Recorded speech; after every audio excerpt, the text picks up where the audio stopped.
Hello and welcome. My name is Clay. Thank you for tuning in. The NHL All Star Weekend has come and gone, and well, we saw some new things. We saw some new skills competitions, we saw some new technology.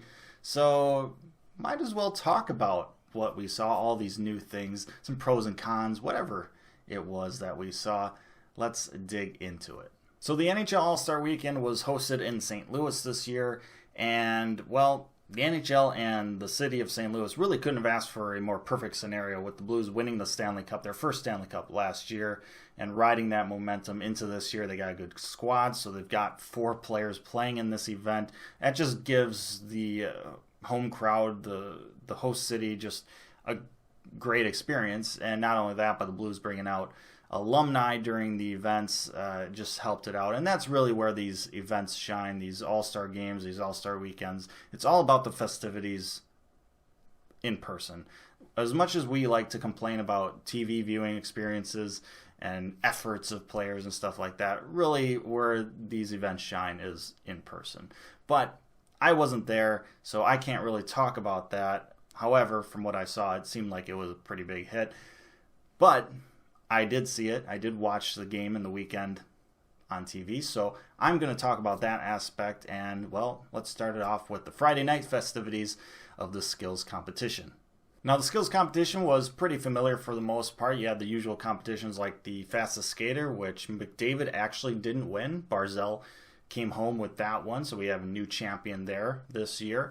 Then you had the save streak, which Binnington won, much to the delight of the home crowd. Then you had the accuracy shooting competition, which in my opinion was probably the least exciting one, because they decided to replace the targets in the goal with just basically a TV monitor, like LED screen.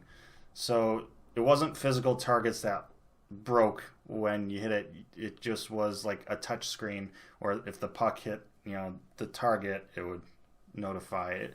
It didn't seem like it worked all that great, and there was some bugs. It broke at one point. It was just, they need to go back to just physical targets for that. Yeah, they didn't have to replace the targets every time, but that's really not that big of a deal. It was just underwhelming, I would say. That was probably my least favorite part of the entire All-Star Weekend was that competition. And I don't think the players really liked the technology either. There's a point to be made, and we're going to talk about this later in this video, but implementing technology just to implement technology it shouldn't be done that way. It's supposed to enhance things, not distract or take away. And I thought the screen for the goal was just one of those times where it was just unnecessary and just made the event just poor. But anyhow, moving on from that, you had the hardest shot was the last of the regular competitions. And then you had 2 new competitions. You had the Shooting Stars, which was like a Top Golf event, and then you had 3-on-3 game between Olympic women's players from the Canada and the U.S. And I think that last one was probably the, or at least in my opinion, my favorite part of the skills competition. But the Shooting Stars event, the Top Golf event, it was its first iteration, and it was kind of just it was sloppy. There was things to improve on it in terms of targets and sizing, because they all just went for the middle 10, the arch, and it was just kind of like, okay, there's no real strategy. It's just try and hit that target and see who wins. Now, Patrick Kane ended up winning, which I enjoyed, but of course St. Louis Blues fans did not. They rained down their boos on him, and that's all fine and dandy. That's kind of what you would expect.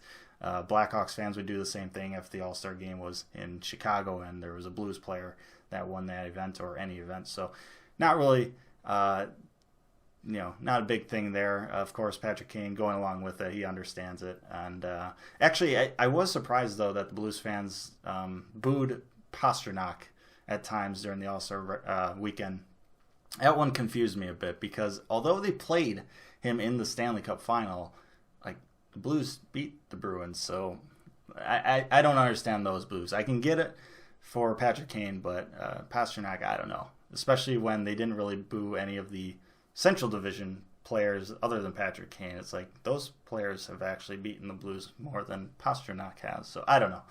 Whatever. But the 3-on-3 game, the women's game, was pretty cool. It was first year, and we got to see the talent level of these players. And like, if you watch the Olympic Games, because that's pretty much where you're gonna see these players play, they have a lot of skill. Now they haven't played a whole lot of 3-on-3, so it was a little bit of a struggle at times because they just didn't have the strategy down. They didn't have a lot of players either.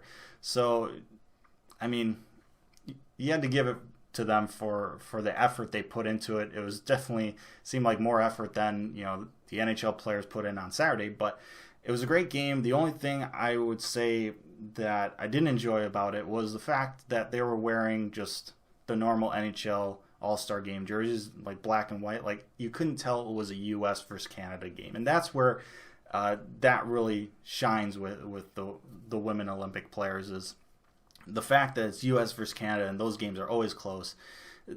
It was just hard to tell unless you already knew that the dark gray black team was Team USA and the white team was Canada. Like, you wouldn't have been able to tell. So hopefully they change that in the future. But I think that was also just one of my critiques about the entire All-Star game as well. Just the jerseys was I don't like the last 2 years of jerseys where it's just black and white and with a hint of color. Like, come on, liven it up. It's obviously it's just uniform makers, Adidas, just trying to do kind of the bare minimum in terms of production and stuff. So I didn't like the jerseys this year or last year. But yeah, especially for the women's 3-on-3 game, you'd like to see a little bit more red for Canada, a little more blue for US, to really kind of hype that up, because it was a close game, it was a good game, it was fun to watch. So that's it for the Friday night festivities. Let's talk about the main event now, the actual All-Star game, which is, as we know, not really just a single game. It's a tournament, a 3-on-3 tournament between the 4 divisions in the NHL: the Pacific, the Central, the Atlantic, and the Metro. Now, the Atlantic and the Metro played each other in the first game, and that one was pretty slow. That one was what I would say an unacceptable amount of disinterest, because All-Star games, just in every sport, are noted for being pretty low effort games, and you can't really blame them. They don't want to get hurt. Because you still have half a season, well, not quite half a season, but you still got a good chunk of the season. The push to the playoffs still left, so nobody wants to get hurt, and so it shows. But in that first game, it really showed, and fortunately, though, it picked up in that second game between the Central and the Pacific. I think it was mostly because, well, the Central was playing and they had 4 Blues players, and those Blues players want to play well in front of their home crowd, give them something to cheer about. The crowd was into it then, So thankfully that game picked it up, and it was more ideal levels of disinterest in that game. Patrick Kane ended up scoring twice in that game. That was kind of funny to hear the cheers initially, and then once they realized that it was him who scored, then the boos kind of came in. It was fun. It was funny to see that. Like, oh man, if only people could put fandom aside. But it is what it is. Just imagine being someone that boos the greatest American-born hockey player. It's just, I wouldn't know what that feels like, but some people do. Anyhow, Central would end up losing that game, so the crowd interest in a team was pretty cut short. But final game would kind of build off that second game there, with the Pacific playing the Atlantic, and the Pacific would end up winning it again. It was actually a pretty good game. It was a close game for the most part, and I thought it finished off the night pretty decently. Pastrnak ended up winning the MVP, so talk about players that St. Louis is booing during this event, kind of stepping it up and getting the job done. But it was a fun event, fun weekend. I thought it was pretty decent. It was interesting how it was. It'd be interesting to see how those two new skill events kind of evolve in the upcoming years. but overall, I thought it was decent. Now, there's new technology. Well, not quite new technology. The last 2 years now in the All-Star Game, the NHL has started implementing this player tracking stuff, and it's something that's going to be in the playoffs this year, or available for the playoffs this year, and then also in every single team's arena for next year. But player tracking, as I mentioned earlier, in terms of adding technology just to be added, you got to have a reason for it. And for the most part, I think we're not quite there yet with this player tracking, like visually.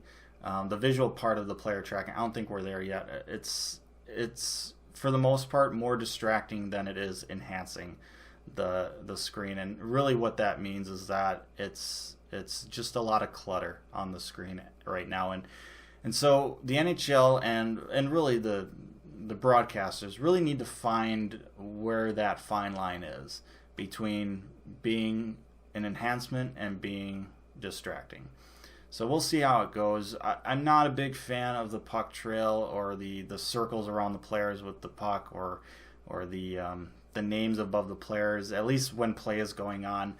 I think those are things to be added maybe when there's, players are coming forward to a face-off or something, when there's a stoppage in play. I think that's where it will shine. Now, there were 2 scenarios that I actually did somewhat enjoy the puck trail. One was the huge saucer passes that the players are doing. I thought it was pretty cool to see that being trailed, but that's not really something you see a whole lot during actual games. Like, yes, there are sauce passes in games, but not like All-Star Game levels. Like in the All-Star Game, the players turn their sauce passes up to 11. Like, it's just like it's like the Gateway Arch in St. Louis. But yeah, that, like, those were cool to see, but like but just having the puck kind of move on the ice and stuff, like it was just kind of unnecessary for the most part, especially now that we have high definition screens to view hockey on. It's not as necessary as maybe it was back when like the Fox track puck was going on. But and then the other scenario was when a player's shot missed the net, because there's a lot of times I find in games when a player misses the net with a shot, like you have no idea kind of where the puck went. But when they missed a shot in this All-Star Game, you could see where it went. You could see kind of how far away it missed the net by. That was kind of cool to see. The problem is, like, I don't really like it when the puck is on net. So, like, how can they tell and have it, trail only when the puck doesn't hit the net? Like, I don't know how they're going to make that work. But those would be 2 scenarios I find that I would be okay with the puck trail. But for the most part, not really a big fan of it. Replays, once again, could be a situation where they make it work. But really, overall, NHL broadcasters really they need to find where the line is with it,